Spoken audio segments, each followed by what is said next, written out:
Hello friends! I know this video is long, but I want to assure you, this is the most important video on this channel. If you already have a contract with the Cryonics organization, this video will likely help you to increase your chances of receiving a good cryopreservation by about 25%. And I'll explain why exactly 25%. If you don't have a contract and cannot afford one, this video may increase your chances of being cryopreserved from 0% to around maybe 90%. This video will probably be about 40 minutes long, so you have a choice: invest 40 minutes into improving your odds of survival, or close it and spend 40 minutes watching entertainment. It's up to you. If you are still here, I'm about to tell you about one of the biggest and oldest problems in cryonics. I will explain how to solve this problem and how doing so can dramatically improve your chances of receiving a high-quality cryopreservation, especially long time. What do you think is the biggest problem in cryonics? If you ask cryonics employees what is wrong with cryonics, you might receive interesting answers. Here is what I noticed. Employees of cryonics organizations usually equate their own organization with cryonics as a whole. So when you ask them what is wrong with cryonics, they'll tell you what's wrong with their own organization. You can try it yourself.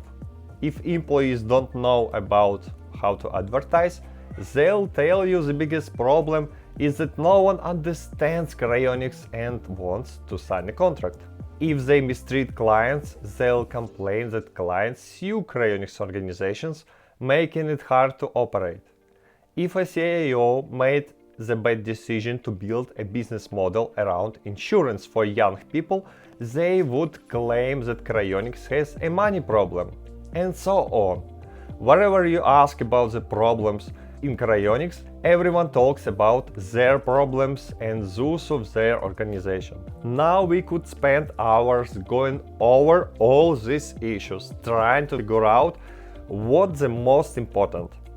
But it wouldn't be very useful, especially when you consider the scale. All cryonics organizations combined serve about 1 person per 2 million. If you are watching this video on a 2K resolution display, imagine all pixels on your display represents all people on Earth. Then find a single small glowing pixel on your screen. That one pixel is all people served by all cryonics organizations combined.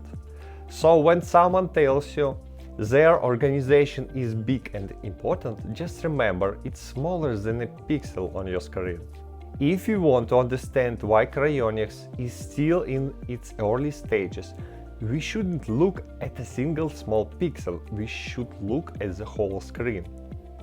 If you are not absolutely new to cryonics, you probably noticed that cryonics is kind of stuck in its early stages of development. Cryonics is 60 years old, but it gives the impression that everything just started a few years ago. There are a few small cryonics organizations worldwide, serving a very limited number of clients. Services are poor and overpriced. A chance to receive a good cryoprotection is not encouraging. And if everyone had really started just a few years ago, it would be completely okay.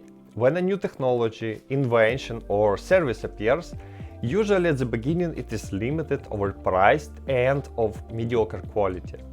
But as soon as more and more companies are getting involved, as soon as serious competition appears, invention quickly becomes cheaper, better quality and accessible, and popular. So why didn't it happen with cryonics? Why are there no companies to compete with each other? Turns out the reason is quite simple. It is extremely difficult to open a company in cryonics, because it is extremely difficult to prepare for the very first cryopreservation.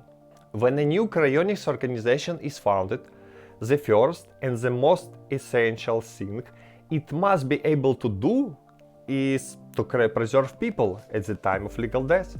After all, this is the very reason why people sign contracts in cryonics, to be cryopreserved when they die. If an organization cannot perform cryopreservation, then what is the point of signing a contract with them? It makes no sense, right? Organization founders also want to make sure they and their family members will be cryopreserved. This is usually even the biggest priority, the top priority. The first thing cryonicists want to do is not to open an organization, not to start signing contracts with clients and not to promote the organization. The first thing they want to do is to prepare for cryopreservation for themselves in case of one of the founders or their relatives dies. They want to make sure everything is ready for quick response, for initial cooling, transportation, cryoprotection, and especially cryoprotection and storage. And this is the thing. Nobody can do this. Everything stops at the beginning, before even a stage of opening an organization. And this is why people just do not open new cryonics organizations. I will explain why it happens, but let me share a story from my own experience first. The Russian-speaking community knows that before this channel, I had another YouTube channel in Russian. At some point, I decided I wanted to boost my understanding of cryonics and learn how cryopreservation works. Since I'm not a physician, I actually hired 2 physicians to read all the technical literature about cryonics and translate it for me. When something wasn't clear, we reached out to ex-employees of the cryonics organization Cryonics and asked questions directly. Of course, I didn't want to keep this knowledge to myself, so I organized a free webinar series for everyone, or at least everyone who knows Russian. Once a week, I hosted a Zoom call about various topics related to organizing cryopreservation. These were interactive sessions with presentations and question and answer sessions. People shared their personal experience, and together we tried to solve specific problems related to cryopreservation. At this time it was very relevant because of the cryo crisis. People wanted to have a safe alternative. After the war started, many things changed. However, because of that experience, I now have a deep understanding of the real challenges people face when they're trying to organize their first cryopreservation. And I will try my best to explain to you what problems an average person will face when trying to start doing cryonics. To simplify my explanation, I will use a country without any cryonics organizations, without any competition. For example, let's pick India. It's a huge country and there are still no cryonics organizations operating in India. India is the world's 4th largest economy. It has a reputation of a country with a lot of poor people, but lots of very rich people too. It's very contrast. Potentially, it is a good place for earning money by providing cryonic services. The first cool Indian name that comes to my mind is Rajesh. So let's say we have a regular guy, a cryonicist named Rajesh, who lives in India. And he is not poor, he is a smart guy and has a good job. He is an experienced software developer and he earns good money. Rajesh wants to cryopreserve himself, his wife and his parents, which is completely normal. All cryonics organizations were founded by people who wanted to preserve themselves and their families. So why does Rajesh want to organize cryopreservation on his own instead of signing a contract with an existing cryonics organization? Maybe Rajesh doesn't have $1 million to send up his entire family. Totally understandable, right? Or maybe he is that single Cryonics Institute client from India who signed a contract, only to discover that it's a stand-by-only contract. This means Rajesh has about a 20% chance of dying suddenly and receiving no cryoprotection at all. He doesn't like those odds. So he wants to invest a bit more and organize local cryopreservation for his family, which could increase chances of survival by about 25%. A huge improvement. Who knows, maybe Rajesh also plans to open a new local cryonics organization, or maybe not. And it really doesn't matter. He will quickly become a part of a new Cryonics organization anyway. It is just so much easier, cheaper and safer to be united with other people and do Cryonics together that it just naturally happens that people unite into Cryonics organizations. I hardly imagine that even 5 people in the same city would independently prepare cryopreservations and not unite to create an organization. It will just not happen. If Rajesh succeeds and maybe just a couple more people in his city, the first Cryonics organization in India will appear 100%, and it will start growing.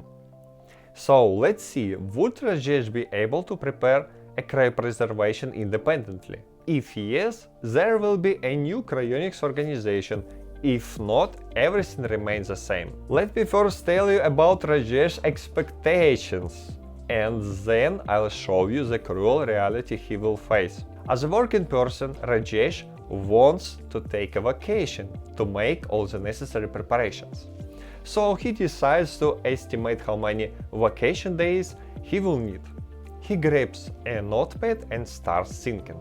Rajesh doesn't know too much about cryopreservation, only some basic steps. He thinks he will probably need 1 day to learn what to do.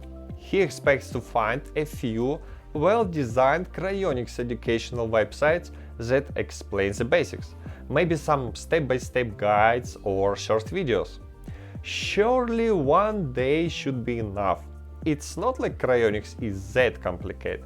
Day 1. Learning. For day 2, Rajesh plans to consult a lawyer about local laws related to Cryonics.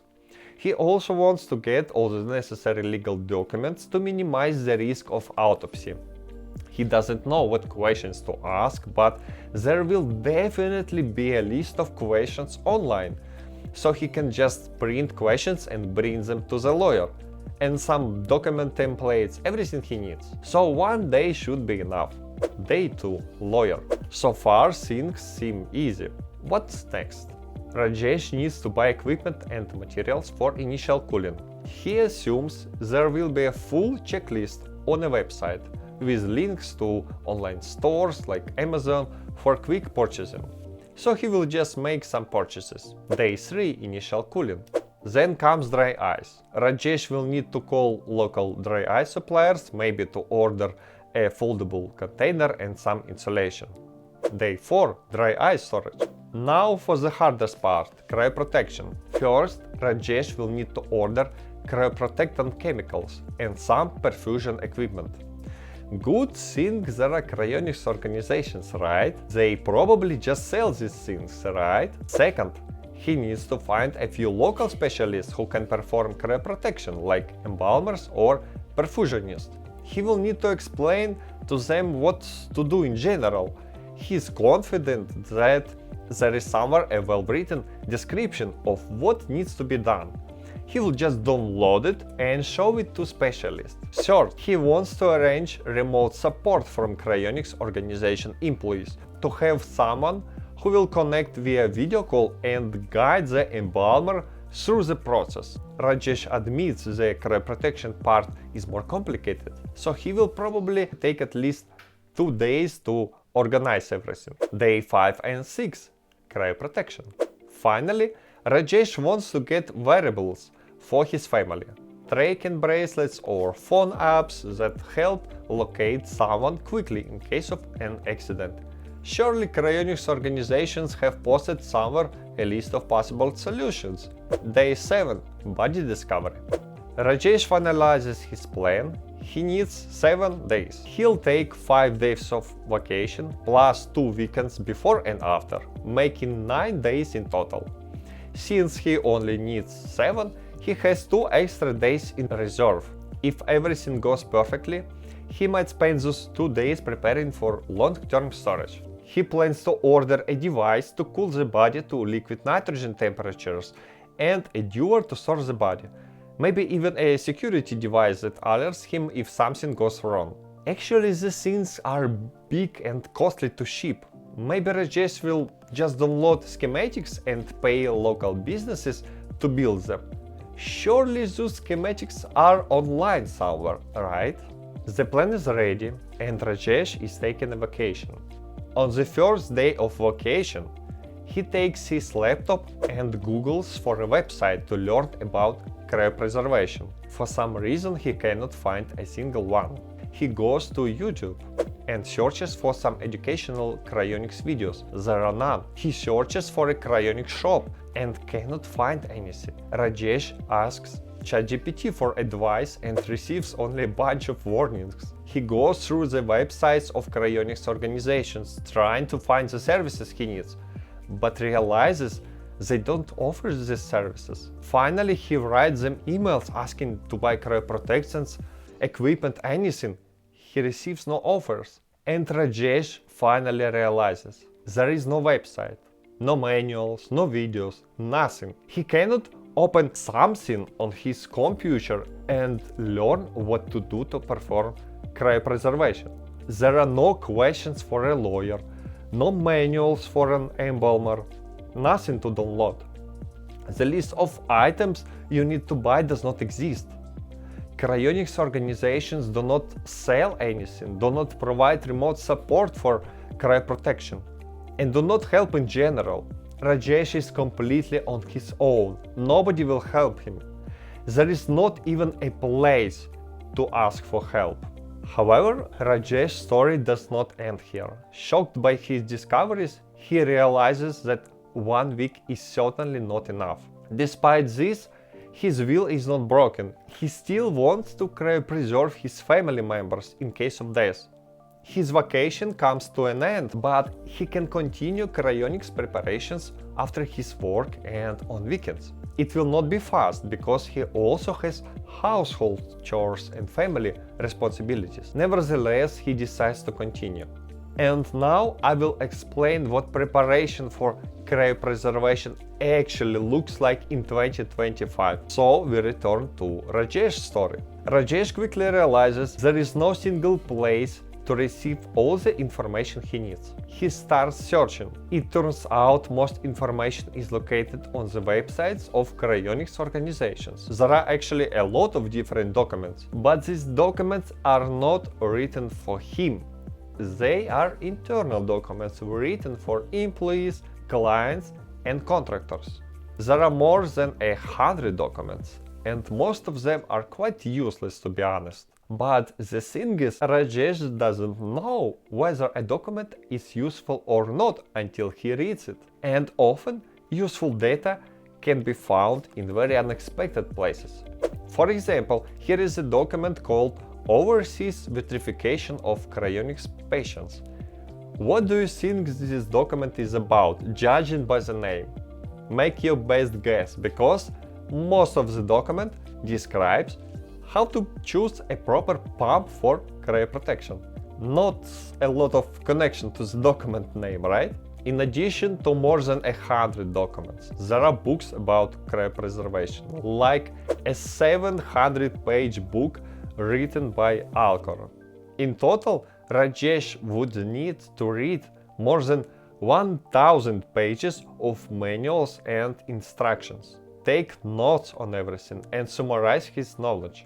As an Indian citizen, there is only a 10% chance he speaks English, so he will probably need to use a translator. Also, it turns out that hundreds of pages of text are actually medical text.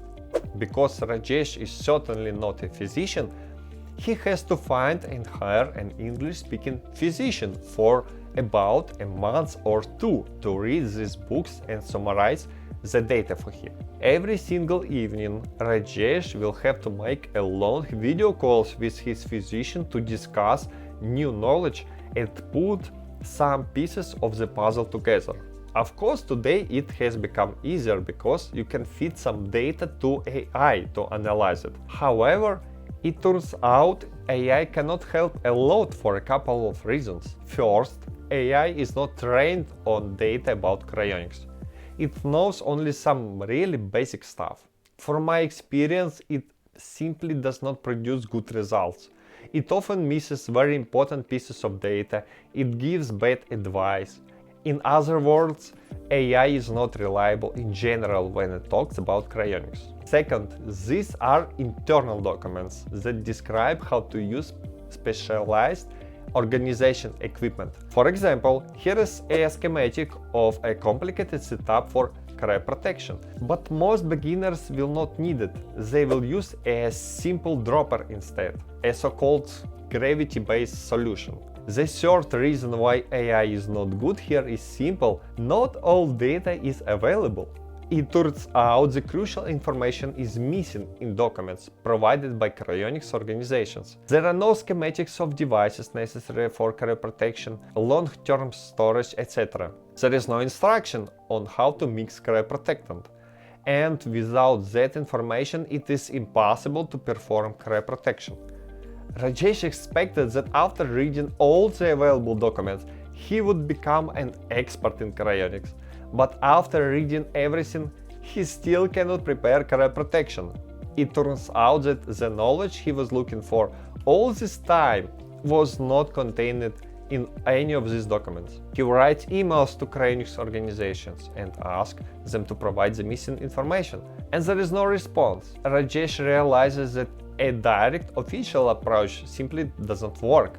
If he wants to survive and save his family, he needs to make friends among the employees of cryonics organizations. So Rajesh starts sending private emails and messages on social networks. He joins cryonics groups like Cryosphere, Cryonet and a Reddit group to ask questions publicly and search for people who may provide the information he needs. After a few months, Rajesh finds out about an upcoming cryonics conference and decides to fly to it to make more contacts and talk to people personally. Then he finds out about possibility to apply an educational event where he can learn some things about cryopreservation. Not exactly the things he needs, but it's still better than nothing, right? By the way, I don't know if you noticed or not, but Rajesh still hasn't accomplished anything. He hasn't bought a single piece of equipment. He hasn't made any agreements. Rajesh has spent thousands of dollars. He has spent countless evenings and weekends, months or even years of his life, and he is still trying to collect the final pieces of data to understand what he needs to do. This is basically what awaits every beginner cryonicist who decides to organize cryopreservation. In my story, I portrayed Rajesh as an introvert who prefers reading and processing information over living on social networks. And I mostly describe the problems that such people will face. Other people will face different problems. The preparation for cryopreservation is a complex task that requires a whole set of skills. And here we come to a very interesting question. It is hard to prepare for cryopreservation, but it's not impossible. It will take months or most probably years to prepare everything, but if you are determined to save your life or the life of relatives, you will overcome all obstacles and do this no matter what, right? Wrong, you will not. And this is the most interesting part. If you can go through all this madness and prepare a cryopreservation on your own, you don't have to. If you heard Rajesh's story and feel that personally for you it would not be so hard to make all these preparations, then I can certainly assume a couple of things about your experience, your lifestyle, and your position in society. If you can hire an English-speaking physician for a month or two, if you can afford international trips to participate in trainings or conferences, if you, in addition to all these expenses, can also afford the normal cost of cryopreservation, like the cost of cryoprotectant, equipment, support, etc., then you probably have a good job or maybe even a business, because the vast majority of people cannot afford this. The vast majority of people would have to work for half a year and put aside 30% of their salary to hire a physician for 2 months. But a hired physician will not do everything for you. You have to process a lot of information by yourself, so you probably have good analytical skills and know how to work with information, right? You have to convince people who don't know you to share information they don't want to share, so you have good persuasion skills. And most importantly, you need a lot of time and energy to do this. So you are not old because you have energy. You don't have small kids because you have time, right? Your job is not energy consuming because you return home and can still work. Let's summarize. You're young, smart, you have good communication skills, and you have a very good job or maybe business. You earn noticeably more than the average person in your area. In general, you're a successful person in this life. If what I said describes you, then for you it is probably much easier to accumulate money and sign a contract. Most likely it will be a standby only contract, but it's still much easier to go this way. Instead of spending months or years of your time preparing for cryopreservation, you can get a second part-time job and work all this time to accumulate money. Not only will you earn money to sign a contract, but you will also gain additional work experience and a boost in your career. Moreover, the entire experience will be less stressful for you, because you are still doing your regular job, just for more hours than usual. This is what I want to explain. If you can prepare cryopreservation, then you don't have to. You can buy a prepaid contract instead. Unfortunately, most people do not have all of this. Most people work hard. They return home already tired, and then they have house chores and kids. Realistically, they can only do cryonics on weekends. They are not entrepreneurs. They are used to doing the work they learned. It is hard for them to do all this research and stuff. Everything is new and it causes a lot of stress. And they don't have much money. They have to work for half a year just to hire a physician. And then there are other expenses.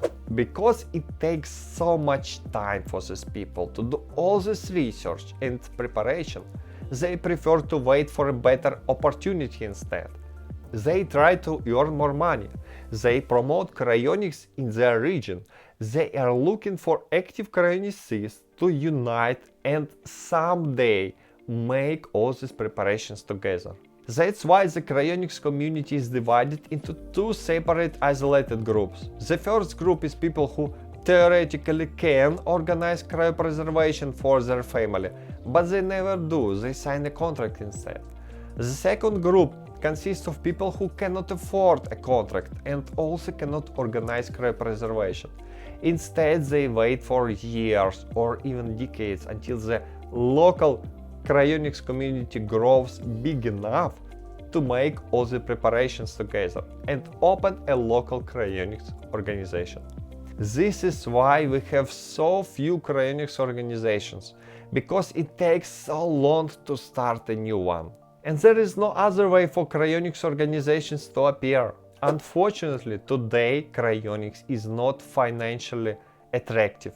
There are hundreds, if not thousands, better ways to invest money than opening a cryonics organization. Everyone joins cryonics to save their own life or the lives of their family members. And if no one can organize cryopreservation even for their family, how can they open a cryonics organization? It is not possible. Let's go back to Rajesh's story one last time. What would have happened if his story had gone differently?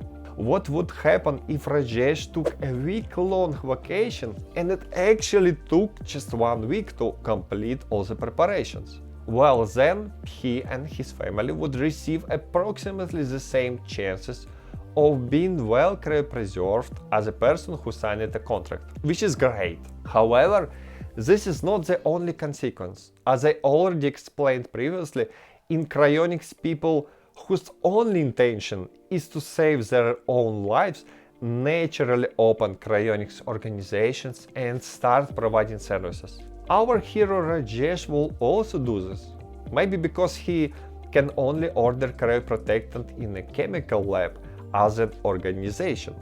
Maybe because he can only store patients who have left their bodies for scientific purposes in an organization. Maybe Rajesh wants to make long-term storage safer, to have a person to refill liquid nitrogen instead of himself. Maybe he doesn't want to pay for storage and he wants to find a couple more people to pay for it. Even if Rajesh doesn't want to open the organization initially, other people will motivate him to do so. I have a real example for you. Cryonics was founded by the 10 most active cryonicists. According to the company founders, they founded it just for themselves. They didn't plan to provide any services to anyone else, and it didn't go according to plan, because other people who were interested in cryonics started to call them, ask them to sign contracts and basically throw money at them. Finally, Cryonics gave in, took the money and opened services for everybody. The hardest part of opening an organization is preparing for cryopreservation.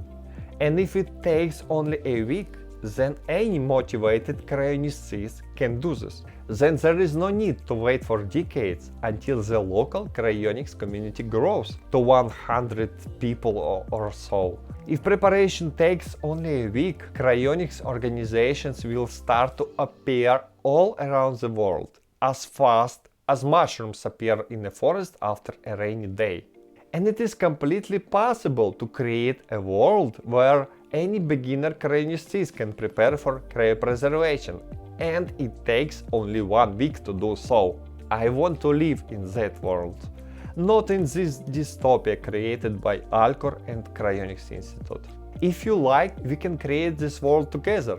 It's not hard to do so. All we need to do is create a small, accessible and easy to understand guide on how to prepare for cryopreservation. Right now, everybody has to spend years figuring out what to do, but together we don't need years. We can do this in a few months, maybe even weeks, and we will completely solve the problem. With proper guidelines, any motivated cryonicist will be able to prepare for cryopreservation just by following step-by-step instructions. If you want to significantly improve cryonics, this is your best chance. And there is no better way to do this.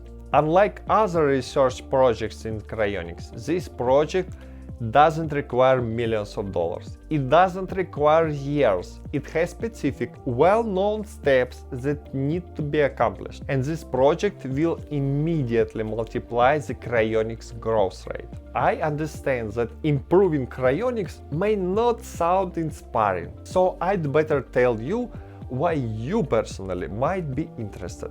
If you cannot afford a cryonics contract, not insurance-based contract, a full contract, then you're obviously interested in having this guide, because this is the only reliable way for you to be cryopreserved. If you have a full contract, but it's a standby only contract, meaning the cryonics organization will fly to you by plane to begin cryopreservation, then your only chance of receiving proper cryoprotection is to call the standby team in advance. In the case of sudden death, that's obviously not possible. And there is about a 20% probability of sudden death, meaning you have a 20% chance of being completely screwed and receiving straight freeze. If you don't like these odds, you can organize a local cryopreservation with local specialists. And you need to know how to do this, because your cryonics organization will not do these preparations for you, especially when they know you're not competent in this topic.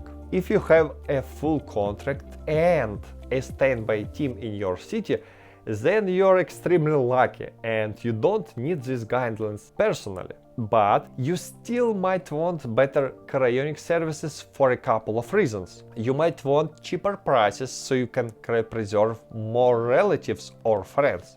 You might want better area coverage in case you travel or relocate. You might want better monitoring services or other services. And the best way to achieve all of this is to create competition. And the best way to create competition is to make it possible for cryonicists in your country to quickly organize cryopreservations, and eventually open new cryonics organizations. This video is already long, so I will talk more about these guidelines in the next video. If you already want to join and create guidelines together, contact me. I will leave my contacts in the video description below. If you want more details first, wait for my next video. I will explain in detail my approach to create guidelines. I'll tell you about the approach suggested by Emil Kenziora, Tomorrow Bio co-founder. I'll also tell you about the approach that was already tested with the Russian community and why it didn't succeed.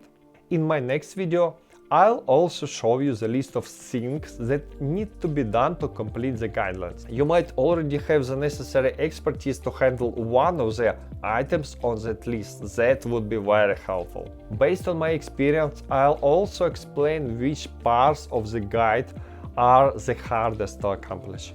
If you are waiting for the next video, I want to give you a small piece of advice, because on this channel I often talk about death and other uncomfortable topics. YouTube might decide not to notify you about my next video, even if you are subscribed.